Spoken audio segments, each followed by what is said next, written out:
Line of control বরাবর high alert জারি করেছে পাকিস্তান।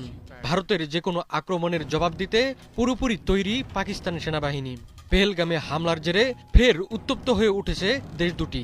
হামলার বদলা নিতে ক্ষোভে ফুঁসছে ভারতীয়রা। পাকিস্তানে হামলা চালাতে সরকারের ওপর চাপ বাড়াচ্ছেন তারা। এদিকে শিগগিরই হামলার কঠিন জবাব দেওয়া হবে বলে হুঁশিয়ার করেছেন দেশটির প্রতিরক্ষা মন্ত্রী রাজনাথ সিং। ফলে তৈরি হয়েছে পাকিস্তানে ভারতের সার্জিক্যাল স্ট্রাইক কিংবা এয়ার স্ট্রাইকের সম্ভাবনা। সতর্ক অবস্থানে রয়েছে ভারতও। দেশটির গুরুত্বপূর্ণ শহরগুলো ঢেকে ফেলা হয়েছে নিরাপত্তার চাদরে। সব মিলিয়ে গুমোট পরিস্থিতি বিরাজ করছে দেশ দুটোর মধ্যে। গোয়েন্দা সূত্রের বরাত দিয়ে ভারতীয় সংবাদ মাধ্যম ইন্ডিয়া টুডে জানায়, ভারতের সার্জিক্যাল কিংবা এয়ার স্ট্রাইকের আশঙ্কায় লাইন অফ কন্ট্রোলে হাই অ্যালার্ট জারি করেছে পাকিস্তান। কলকাতা টিভি বলছে, বুধবার সকালে তিন বাহিনীর শীর্ষ কর্মকর্তাদের সঙ্গে প্রতিরক্ষামন্ত্রী রাজনাথ সিং বৈঠক সেরেছেন। ওই বৈঠকে তিন বাহিনীকে বিশেষভাবে প্রস্তুত থাকার নির্দেশ দেওয়া হয়।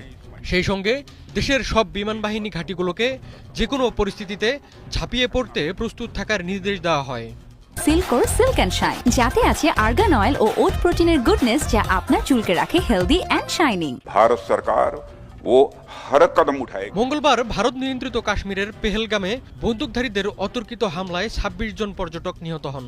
এ ঘটনা নাড়িয়ে দেয় গোটা বিশ্বকে। দ্য রেজিস্ট্যান্স ফ্রন্ট বা টিআরএফ নামের একটি গোষ্ঠী এই হামলার দায় স্বীকার করে। ধারণা করা হচ্ছে গোষ্ঠীটি পাকিস্তান ভিত্তিক জঙ্গি সংগঠন লস্কর ই তৈয়বার শাখা। ভারতের নিরাপত্তা সংস্থাগুলো ইতিমধ্যে হামলায় জড়িত ৪ জনকে শনাক্ত করার দাবি জানিয়ে তাদের ছবি প্রকাশ করেছে। ভারতীয় কর্মকর্তারা আল জাজিরাকে নাম প্রকাশ না করার শর্তে জানান, তাদের মধ্যে ২ জন পাকিস্তান থেকে এসেছেন এবং বাকি ২ জন ভারত নিয়ন্ত্রিত কাশ্মীরের বাসিন্দা। পেহেলগামে ভয়াবহ এই হামলার পর ভারতের প্রতিক্রিয়া নির্ধারণ করতে বুধবার দেশটির শীর্ষ নেতারা বৈঠকে বসেন। প্রধানমন্ত্রী নরেন্দ্র মোদীর উপস্থিতিতে কেন্দ্রীয় মন্ত্রিসভার নিরাপত্তা বিষয়ক কমিটির বৈঠকে হামলার দায় পুরোপুরি পাকিস্তানের উপর চাপানো হয়।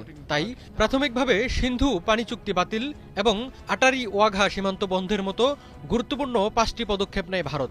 দিল্লিতে পাকিস্তান হাইকমিশনের সব সামরিক উপদেষ্টাকে বহিষ্কার, দুই দেশের হাইকমিশনগুলোতে কর্মকর্তাদের সংখ্যা কমানো এবং পাকিস্তানিদের ভারতে আসা সাময়িকভাবে বন্ধ করে দেয় দেশটি।